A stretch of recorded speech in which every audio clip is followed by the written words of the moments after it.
Saludos, bienvenidos a este programa Jacqueisi un poquito más con ustedes en una nueva ocasión, Jacqueisi Peguero. En este momento me encuentro con una persona que hace muchos años estoy escuchando en la radio, aprendiendo de él, aunque él no lo sepa. Estudié con una de sus hijas, Leone, y para mí fue un privilegio muy grande. Muchísimas gracias al Señor por la vida de él. Está con nosotros para contarnos, para ayudarnos, para enseñarnos acerca de muchas inquietudes en la palabra de Dios.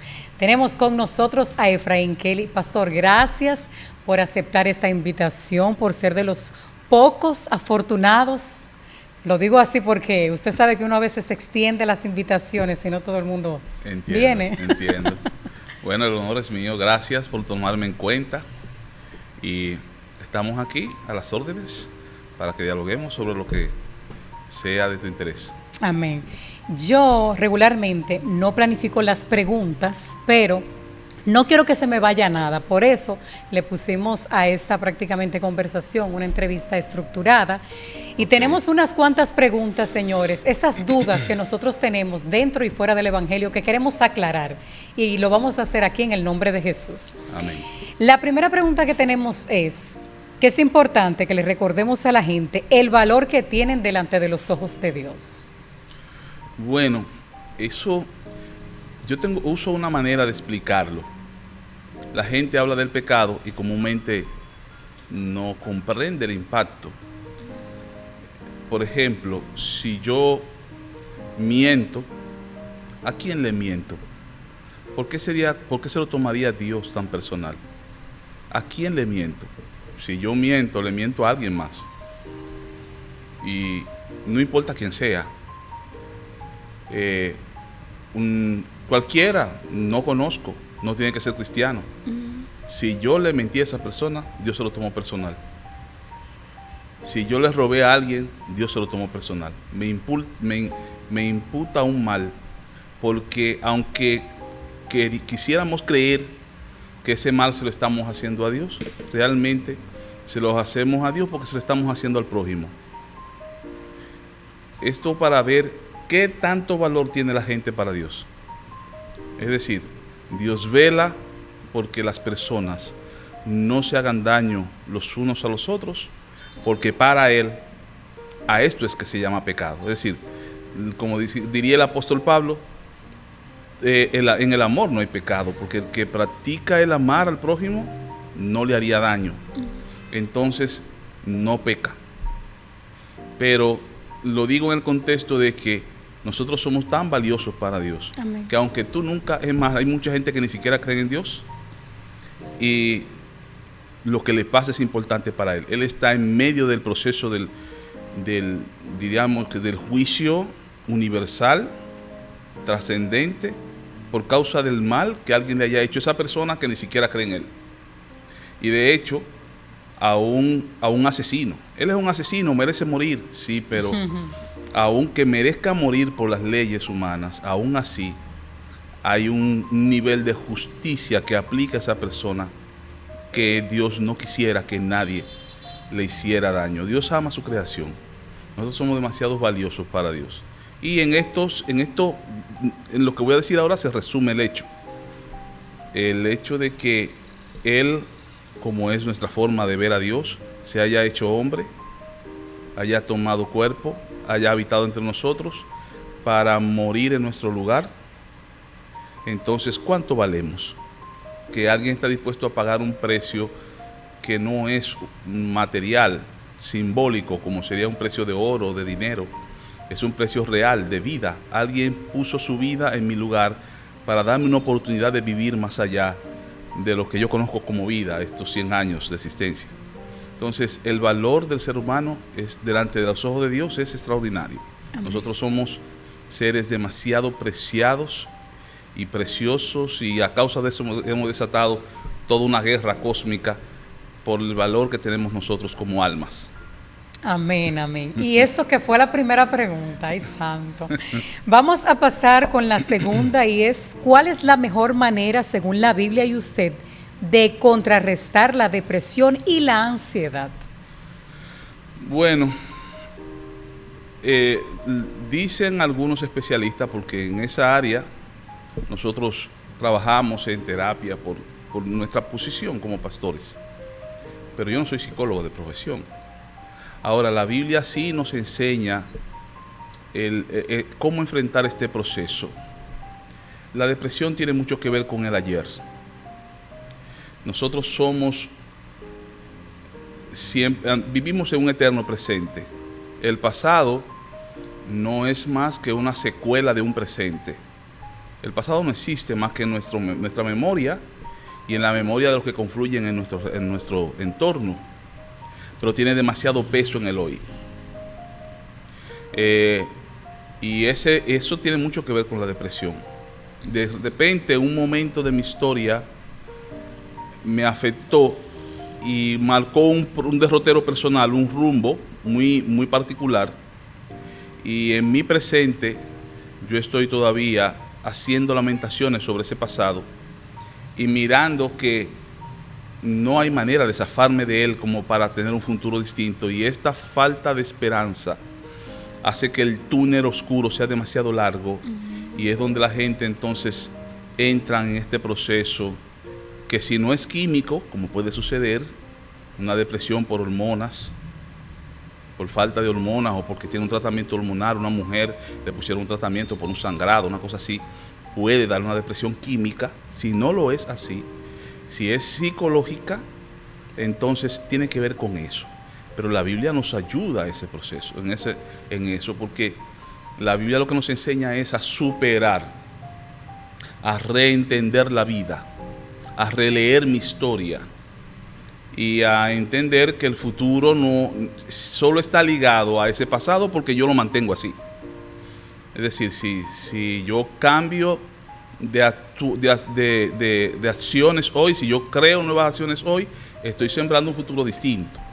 Y si yo aprendo a perdonarme y a perdonar a los que en mi pasado pudieron ser una marca negativa en mi vida, entonces yo puedo romper los lazos que están aquí, solo aquí. No están en otros lugares, aquí que están. Pero son muy poderosos. Bastante. Nos pueden esclavizar. Entonces, eso con relación a la depresión. Y la Biblia también tiene poderosos recursos para la ansiedad. Porque la ansiedad es básicamente, como diría alguien, una enfermedad inventada por nosotros hoy. Es decir, esa aprehensión del tiempo, del futuro, la ansiedad es ese meternos en cosas que no podemos gobernar y entonces sentirnos mal porque no podemos gobernar esas cosas. Y esa mezcla de incongruencias de la vida nos llevan a la ansiedad.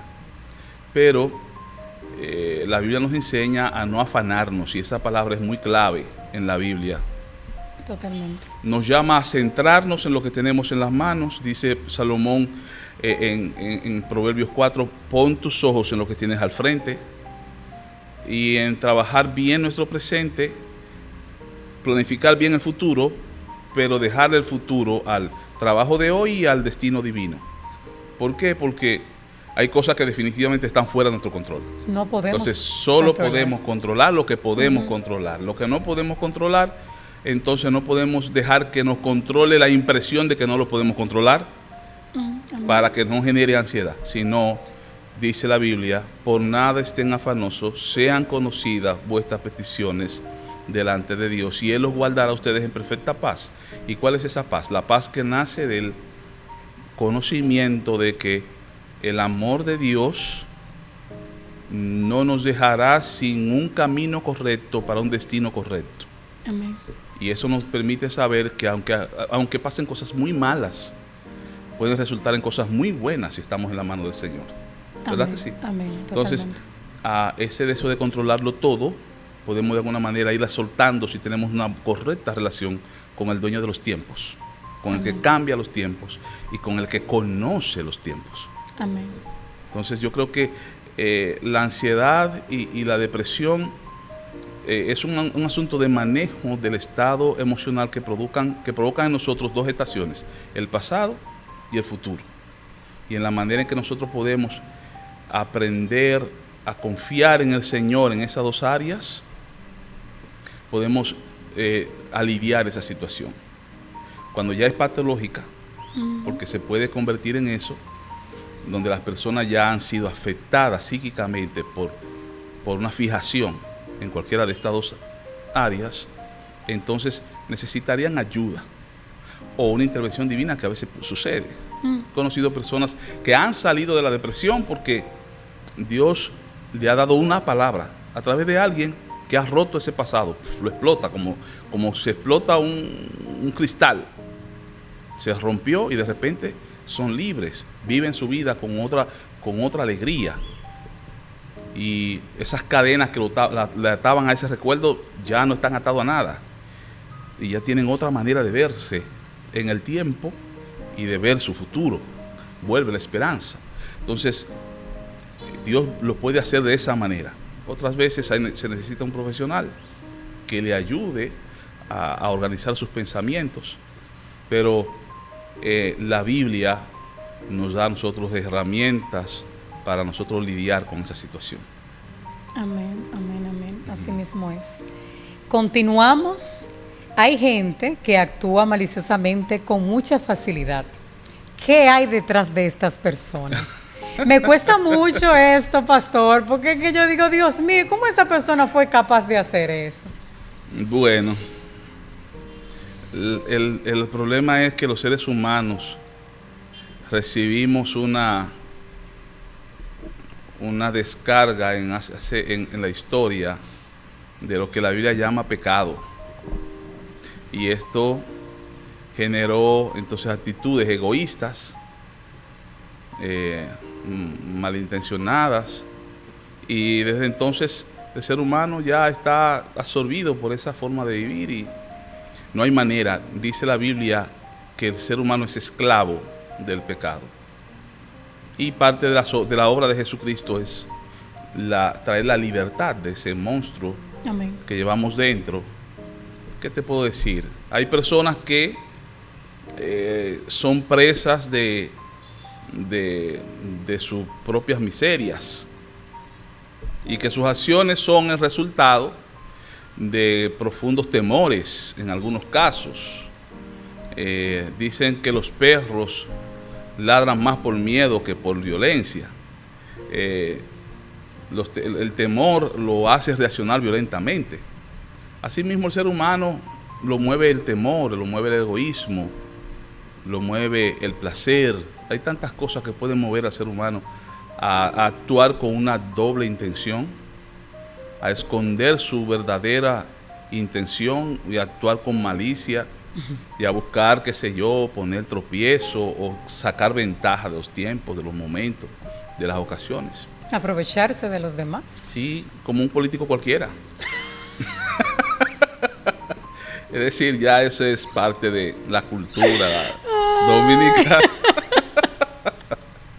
Muy fuerte. No Uno todo, se ríe, no pero todo, es verdad. sí, Sí, no exacto. Todos, pero es un lo porcentaje que pasa. alto. Sí. Pero así ellos son los es, culpables eso es de eso. Bueno. De que uno piense así. Sí. Imagínense. Y ¿qué les digo? Todos tenemos que velar por nuestras propias vidas. Amén, totalmente. Velar porque no es exclusivo de nadie. No es exclusivo de nadie. Todos estamos en un mundo con la tentación, con esas tentaciones por dentro. Ni siquiera son fuera, porque las tentaciones no son externas, son internas. Dice la Biblia que cada cual es tentado de su propia concupiscencia. Una palabra dominguera que significa bajos deseos, ¿verdad? Entonces todo el mundo es tentado de lo que tiene dentro. Entonces los que son presos de eso que tienen dentro, no hay nada más que hacer hasta que no encuentren a Jesús y agoten ese proceso de restauración. No habrá un cambio de conducta. Amén, amén, amén. Creo que vamos a tocar un poquito acerca de eso más adelante, okay, de las tentaciones y que no todo es Satanás, ¿verdad? Que debemos de conocer muy bien esa parte. Sí. Vemos también a una generación de jóvenes envueltos en muchos asuntos que no edifican, al contrario, los destruyen. Por ejemplo, sustancias ilícitas, los vape, las hookahs y todo eso. ¿Cuál es su opinión al respecto? Bueno, yo opino que el sistema en el que vivimos promueve eso Y todo lo que se promueve como algo que tiene algún valor, termina encontrando cliente. Y eso está muy promovido. Los muchachos, ¿quién se puede escapar de la música? Nadie. La música tiene una influencia en el ser humano impresionante, y de ahí se desprenden muchas conductas que ahora vemos que son más universales en nuestros jóvenes. Desde hace mucho tiempo los cantantes de dembow, reggaetón o rap usan eso y muestran un estilo y se convierten en estandartes para los jóvenes que vienen subiendo en estilo de vida. Y así, ¿qué te puedo decir? Yo opino que son vicios dañinos, que ya termina siendo responsabilidad de los padres educar a sus hijos contra ellos, porque la sociedad nada va a hacer. Es decir, la sociedad de alguna manera, mayormente esta en la que vivimos, vive mucho en República Dominicana del fronteo, el aparataje, la apariencia. Sí, y entonces los muchachos no quieren quedarse atrás, no quieren ser vistos como retrógradas, y buscan, a menos que no tengan unos padres que le enseñen el verdadero valor de la vida y que los encamine. Entonces es difícil, pero nada, no hay nada que decir más que es responsabilidad de los padres instruir correctamente, de manera que el valor de sus palabras impacten la conducta de los hijos. De hecho, ahora Lione va a predicar ahora el domingo en la iglesia. Ay, qué linda. Y va a predicar acerca de eso. Okay. Hay una historia de los recabitas, que sus padres le dijeron: no tomen vino ni nunca construyan casa. Y entonces Dios le dice a Jeremías: ve, busca a los recabitas y bríndale vino. Y entonces los recabitas llegan a la casa del Señor, a la iglesia de aquel tiempo, y le brindan vino. Y dijeron: no, nosotros no tomamos vino. ¿Y por qué no toman vino? Dice: no, porque nuestros padres nos dijeron, no lo hagan. Y ellos por generaciones guardaban las palabras de su padre Recab, porque había muerto hace, qué sé yo, 400 años.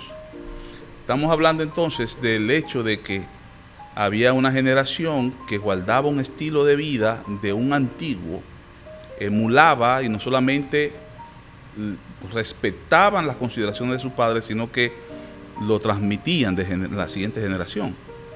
Y quizás eso es lo que falta ahora, en el mes de la familia, que estamos por decreto nacional. Lo que falta son padres que tengan valores fuertes, que puedan transferir a sus hijos de manera tan profunda que ellos también puedan hacerlo para adelante. Entonces todo va a recaer en el hombro de la casa, de los padres en casa. ¿Verdad? Juegan un papel muy importante. Definitivamente. O sea, yo voy a conservarme, yo voy a guardar esos valores que me inculcaron. Eso es tan bonito. Y se nota cuando un joven o un adolescente tiene y no tiene valores. Eso claro. Se nota. Sí. Ahora decimos valores. En la antigüedad le llamaban educación. También. Ese muchacho es un malo educado, ¿verdad? Sí, sí. Y sí. Es lo mismo, si estamos hablando de educación. La educación se da en casa. ¿Qué es importante para ellos? Yo tuve una situación, no sé si puedo decirlo. Sí, claro. En una ocasión que tuve que hablar con mi hija, porque ella era la mayor y tenía la influencia de las chicas del colegio. Y me preguntaba: papi, ¿por qué yo no puedo usar esto o hacer aquello? Un adolescente.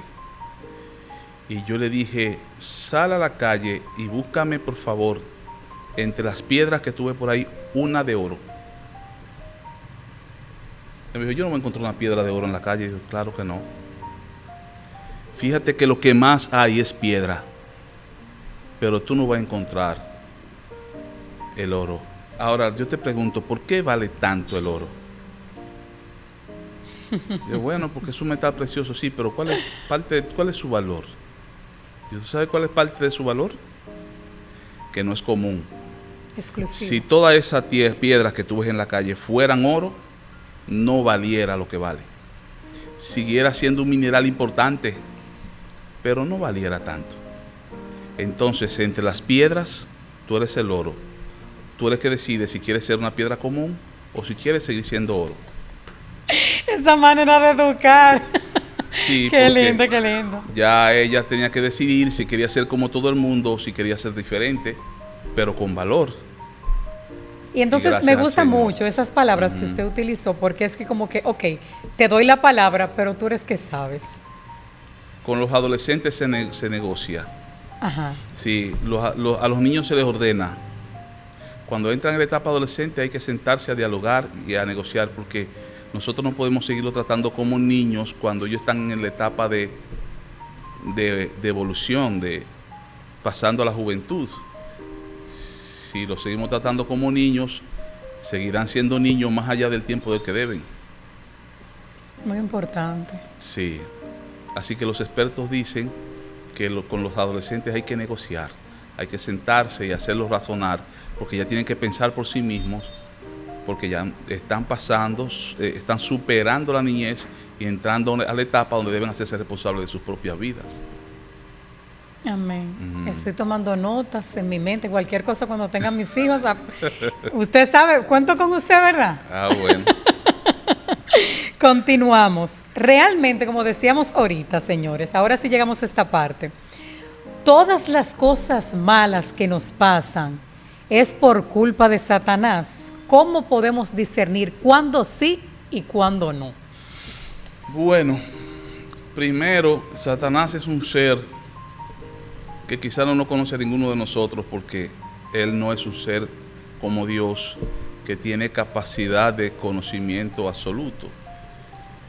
Y es un ser, evidentemente, bíblico, que tiene una estructura, pero básicamente el trabajo de ese ser, dice la Biblia en Efesios 2, versículo 2, que hay una comunidad de humanos que actúa bajo la influencia del príncipe de la potestad del aire.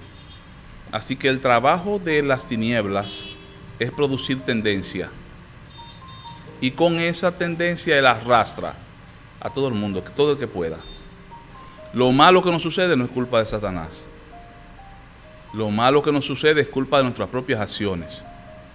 Nosotros somos los responsables de todo lo malo que suceda.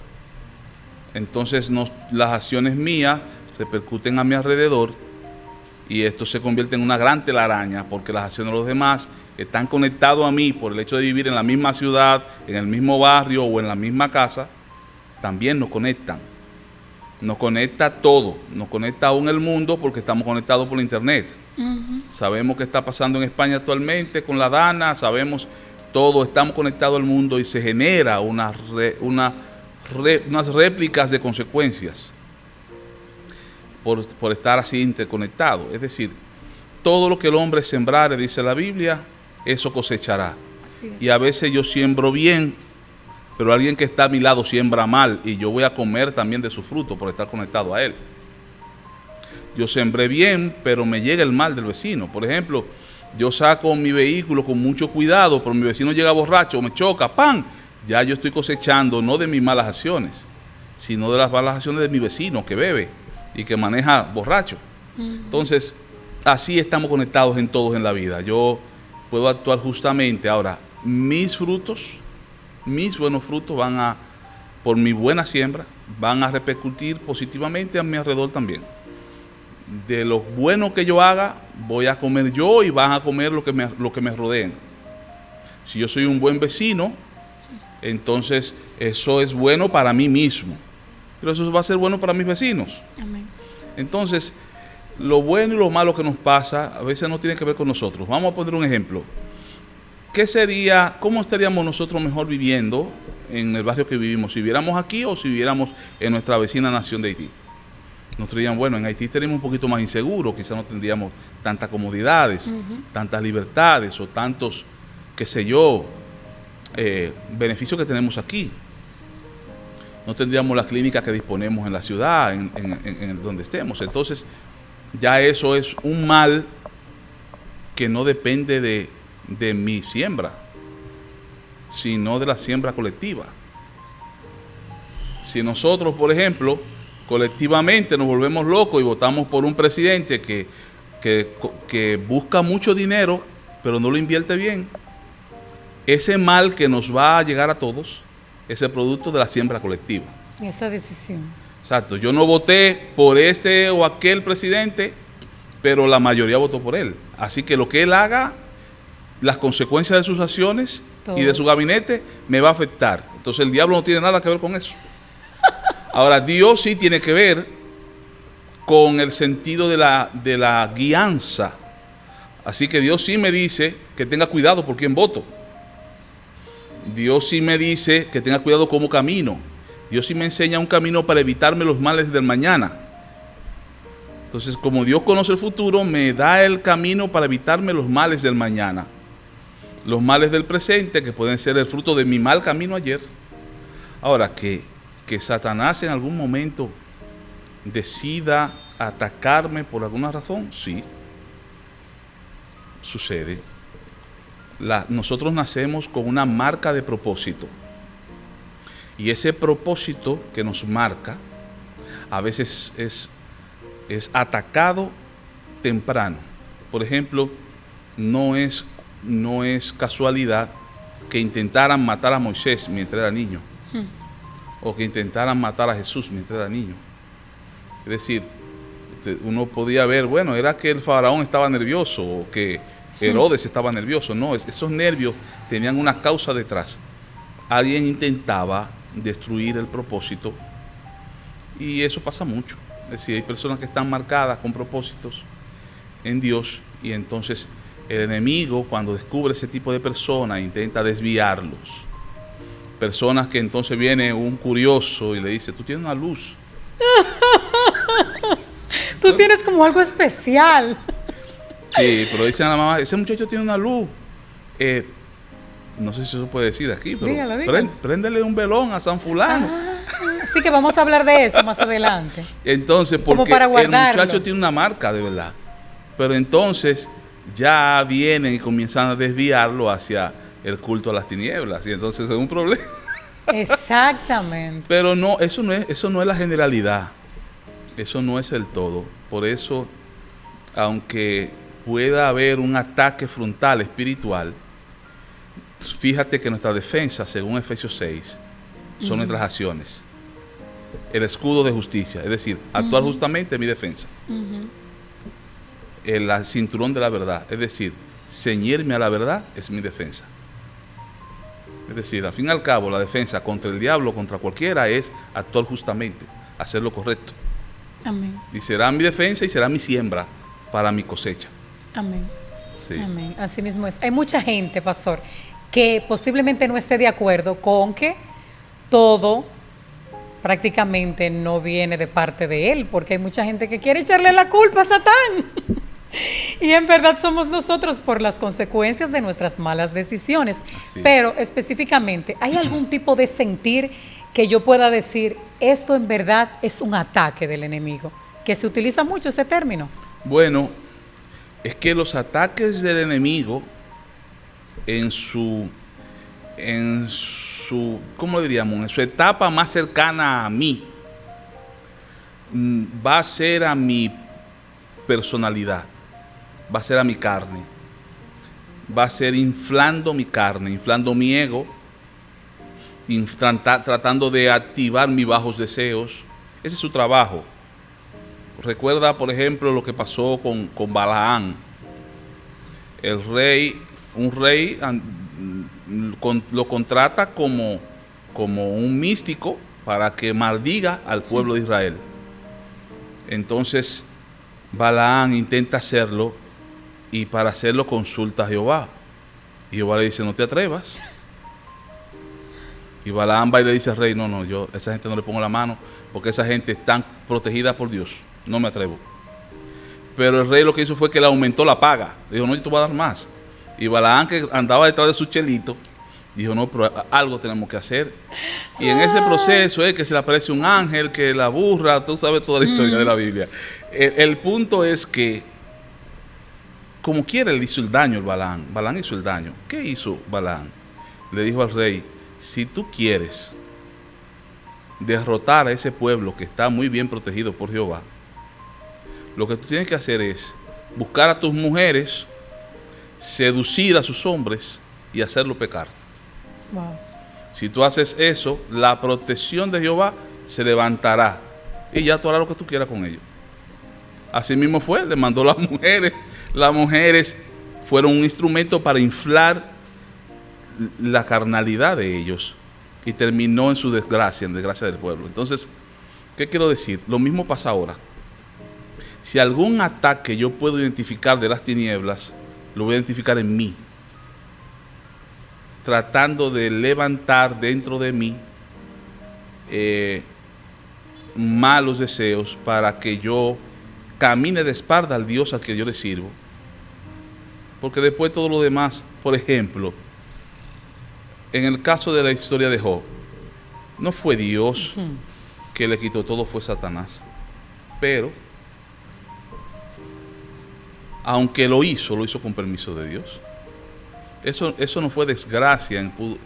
La desgracia de Job hubiese sido si él internamente rompe el pacto con el Eterno. Entonces, no lo hizo. No. Lo que lo conectó más con el Eterno fue un mal que vino de las tinieblas, pero no logró lo que Satanás quería. El problema de Satanás no eran los hijos ni la riqueza, era hazlo y verás que delante de tu propio rostro te niega. Es decir, tenía que ver con romper algo dentro. Wow. Entonces tú te das cuenta que el problema es dentro. Todo lo que pueda pasar fuera es para ver si rompe algo dentro, para entonces poder tener fuerza para destruir ya definitivamente lo que vale, que como comenzamos diciendo, el que vale soy yo. Todo lo demás puede ir y venir, pero yo tengo un valor delante de Dios. Y eso es lo que hay que proteger, la relación con el Padre que nosotros tenemos. Entonces cualquier ataque que pueda venir de las tinieblas, en primer lugar va a venir para tratar de sacarme de mi posición y llevarme a una posición en la que Él pueda gobernar mi manera de pensar y mi manera de vivir. Amén. Recuerden entonces, tenemos que hacernos responsables de nuestros actos y tener muchísimo cuidado cómo vamos a actuar. Así es. Amén. La próxima pregunta es, ¿cómo podemos identificar un verdadero cristiano según establece la palabra de Dios? Ay, ay, ay. Bueno, tengo que decirte, Stephanie, ¿verdad? Jack Casey. Jack Casey. Stephanie la quiero muchísimo. Dios. La quiero muchísimo. Sí, Yo es una miembro de su iglesia, las dos somos comunicadoras, la quiero muchísimo. La vamos, por cierto, el nombre de ella lo vamos a utilizar para hacerle una entrevista aquí, a ver si acepta. Está bien. Jack Casey. Ajá. Fíjate que eso de verdadero cristiano hay que verlo, porque el cristiano lo es desde que reconoce a Jesús como su Señor, y subrayemos esa palabra, y se compromete a vivir para Él. Amén. Reconocer a Jesús como Señor representa toda una serie de aristas de la fe. Reconocer lo que Él es una persona cristiana si acepta a Jesús como el Adón, como la manifestación de Dios, como el Mesías, entre eso, que el que reconoce a Jesús como lo que dice el apóstol Pablo, como Dios con nosotros, como lo dice el libro de los Hebreos, la impronta de Dios, lo visible de Dios. El que reconoce esas cosas y acepta que murió y resucitó para favorecerme, es decir, a mí como persona. Si yo reconozco que la vida de Cristo y su muerte fue para mí, para guiarme, para salvarme, para perdonarme, yo soy cristiano. Amén. Ahora, el problema es que ser cristiano no es una garantía de perfección. Ser cristiano es una persona que está en el camino.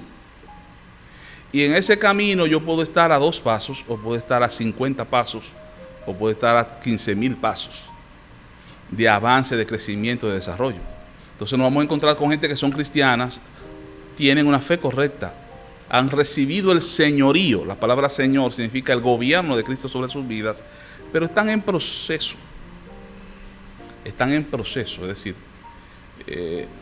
no han superado muchas áreas, porque hay áreas de su vida que todavía no están bajo el control de Cristo. Entonces, están en proceso, pero están en el camino. Ahora, por ahí viene todo lo que Dios hace para quebrantar áreas donde nosotros gobernamos en nuestras vidas para que Él gobierne. Amén. Y eso ya se toma su tiempo y cada cual tiene su propio ritmo. Y nos vamos a encontrar en una iglesia gente de diferentes estaturas en función a lo que estamos diciendo. Es decir, gente que acaban de entrar, que si tú te tropiezas con él, fácilmente te sueltan un galletón, pero son cristianos. Te vas a encontrar gente en la iglesia que no son buena gente, en buen sentido de la palabra, pero son cristianos porque están en el camino y están reconociendo sus debilidades y están avanzando en función de la obediencia a Dios. Y ahí tú vas a ver gente transformada completamente que están más avanzada que otros. El mismo Pablo dijo, el escritor de la mayor parte del Nuevo Testamento, dijo: yo no pretendo haberlo alcanzado, yo lo que hago es que me extiendo al frente para intentar agarrar eso para lo cual yo fui también tomado por Dios. Amén. Sí. En ese mismo orden, usted sabe que esa pregunta la hago porque hay mucha gente que le gusta mucho disminuir el hecho de que tú eres o no eres cristiano. Por ejemplo, tú eres cristiano, así no actúa un verdadero cristiano. Y te quieren entonces como tachar de malo o que no eres porque hiciste algo que no está bien, supuestamente. Sí. Y eso se ve muchísimo. Naturalmente, porque ya el cristiano, la gente tiene una noción de lo que representa la cultura cristiana, de lo que la Biblia dice que el cristiano debe ser, pero tiene que saber que eso es un camino. De hecho, mucha gente no llegan al Cristo porque dicen: yo no creo que pueda ser cristiano porque yo soy un hombre de boca muy áspera, yo fácilmente suelto 4 ajos, 5 cebollas, y entonces ellos creen que si llegan de inmediato tienen que cambiar eso. Sí, y es verdad, cambiará, pero son procesos porque no es verdad que gente perdone la palabra, con malas mañas, malas costumbres de años, de décadas, la va a cambiar porque diga sí a Cristo de una vez. De la noche a la mañana. No, eso son cosas que Dios mismo, por su espíritu, va transformando desde dentro. Desde dentro. Y entonces, pero ya lo es. De hecho, para salvación, si una persona está comprometido con el proceso de cambio, no importa en qué etapa del proceso se encuentre, es salvo. Así que de repente yo superé la mentira. Buen tema. Pero yo tengo a una persona conmigo que está esforzándose por superarla, pero no lo ha logrado. Es tan salvo como yo. Pero que él habla mentira, sí, pero él se está esforzando. Es decir, hay un proceso que Dios está agotando para llevarlo allá. Y yo estoy poniendo eso, pero hay muchas cosas en las que tenemos que avanzar y crecer. Ahora, la palabra santidad, que es la que la gente confunde con perfección, es la que determina Muy eso. fuerte. Sí, entonces yo te voy a poner con esto, mira, esta copa, si es mía, para mi uso, es santa en función a mí. Es decir, la palabra santa significa separada, escogida, dedicada, apartada para mí.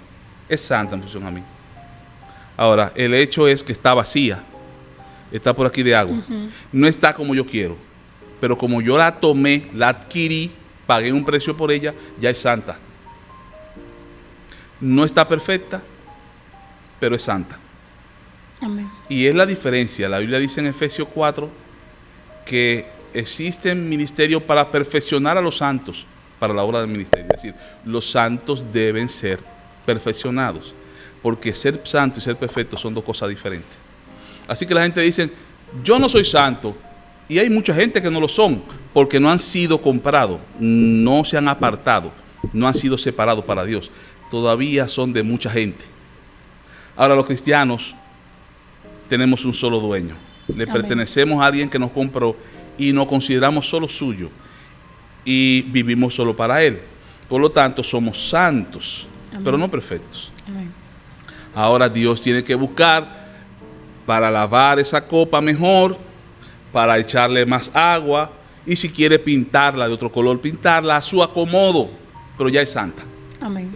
Entonces, la santidad es un estado fijo, pero es un estado progresivo, porque también representa purificación, pureza, idoneidad.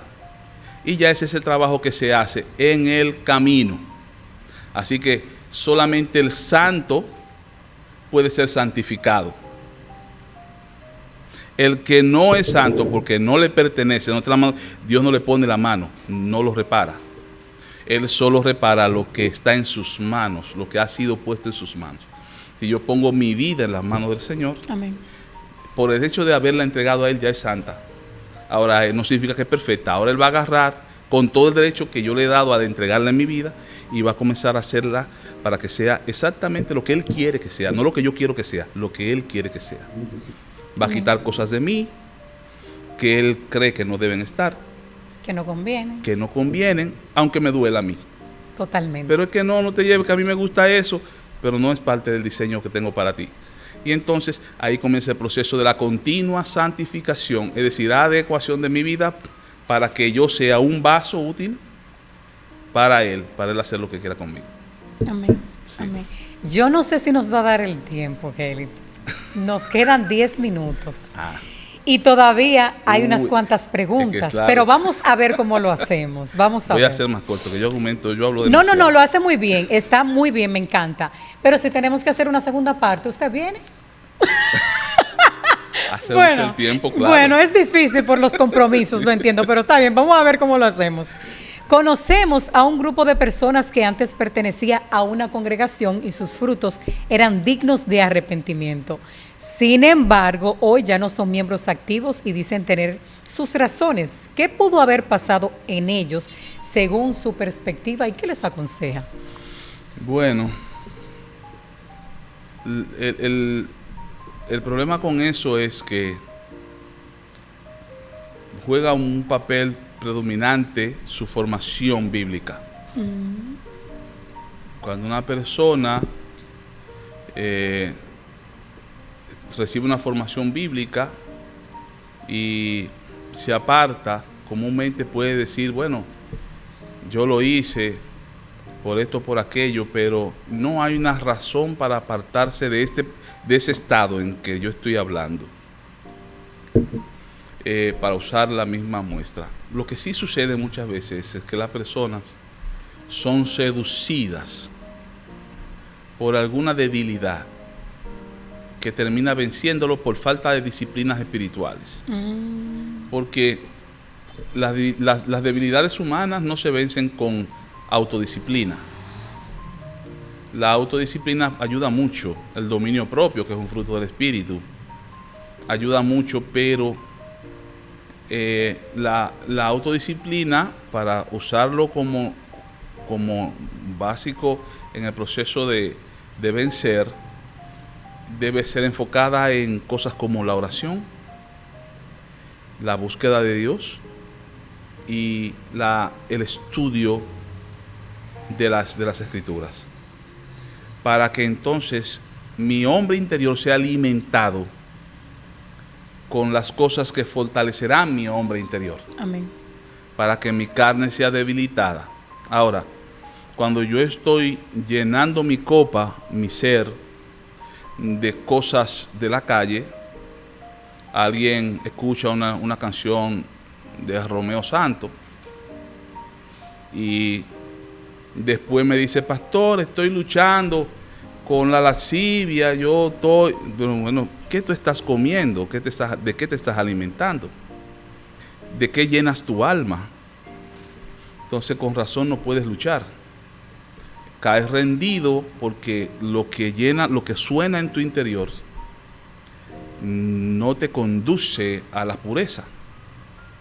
Entonces cuando una persona termina rendida a sus deseos, ya si es íntegra, no quiere tener un pie adentro y un pie afuera, Sí, eso pasa. y se retira.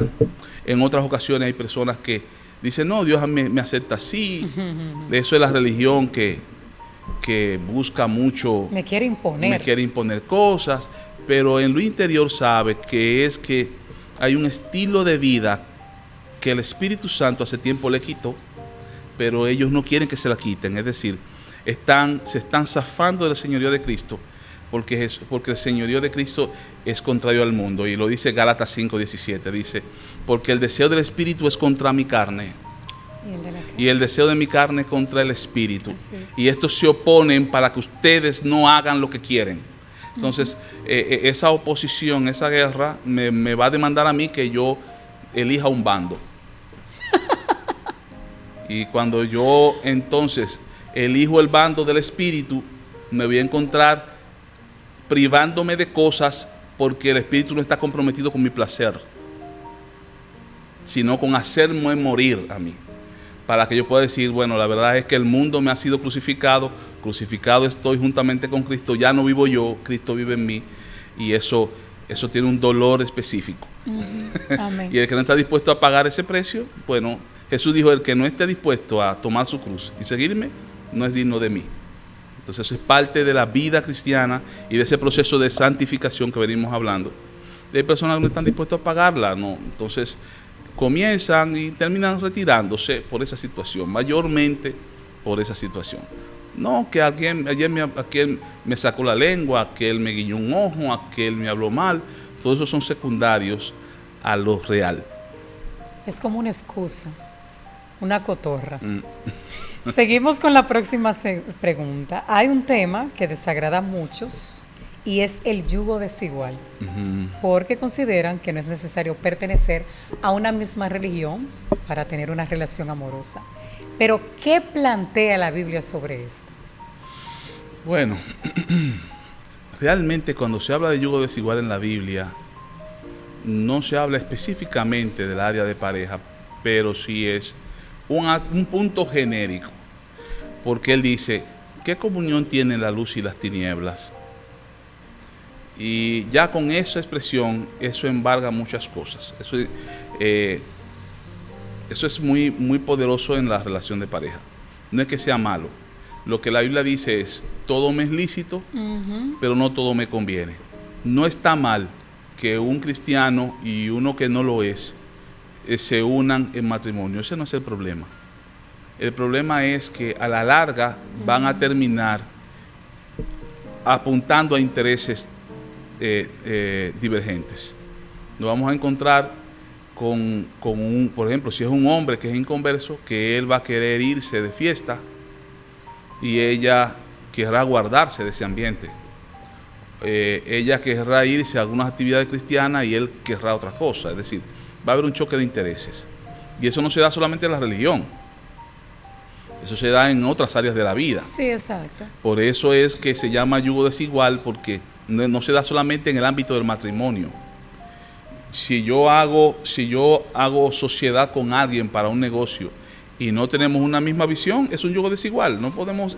Dice la Biblia, no pueden andar dos juntos si no están de acuerdo. Así es. Entonces eso se va a dar, y cualquier persona cristiana que procure una relación con alguien que no lo sea, tiene que saber que a la larga sus valores van a reñir.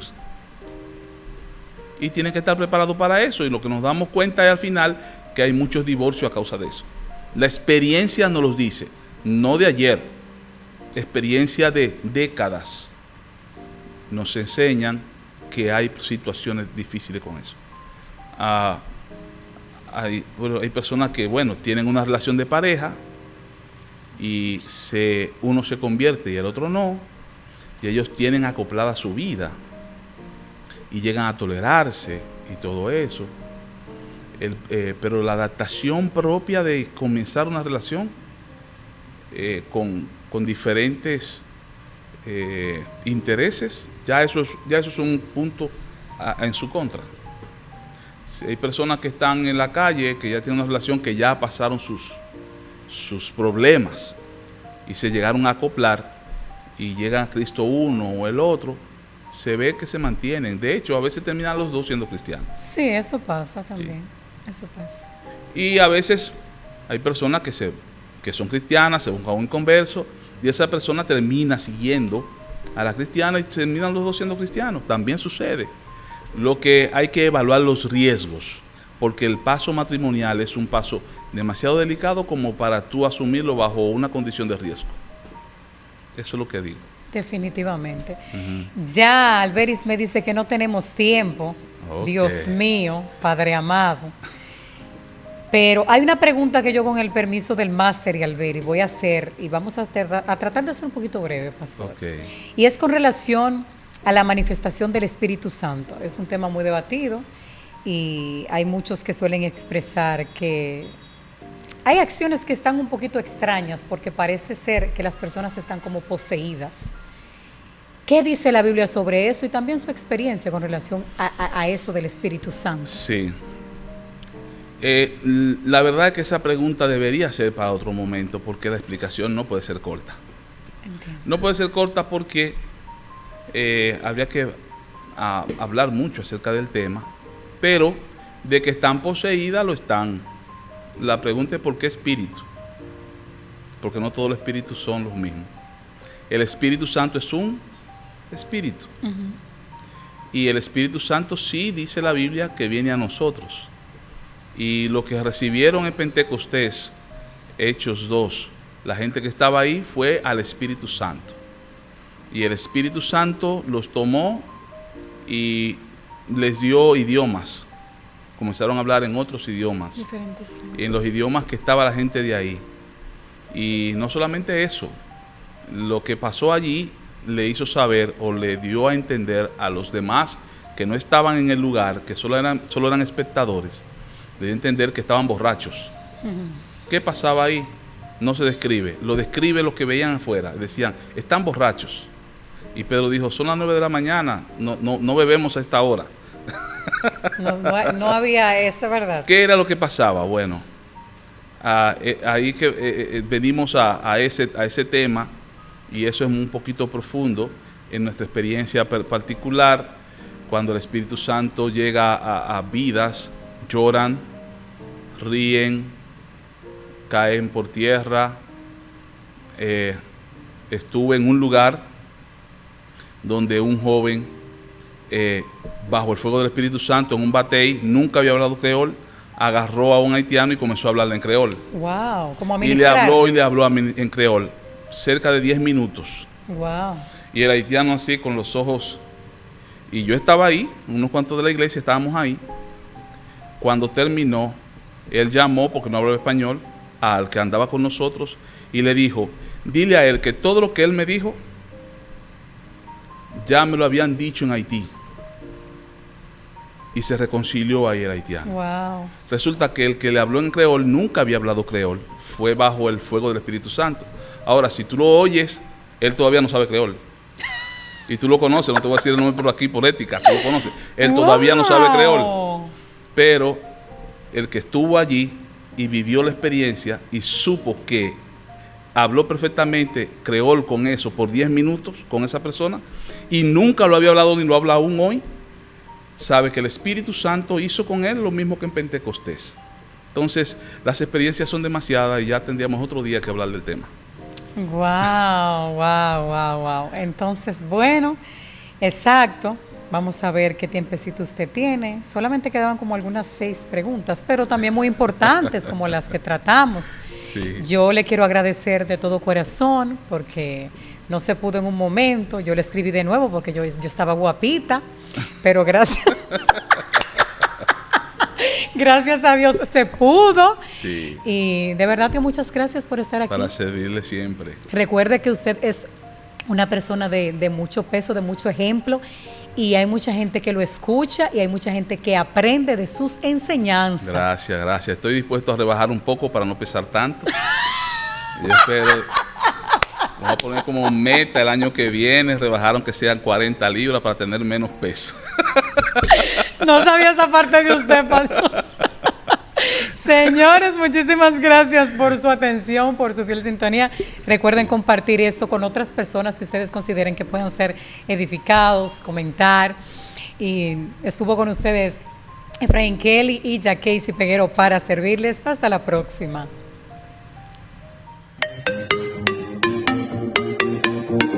Conectamos con ustedes a través de Ya Casey y un poquito más.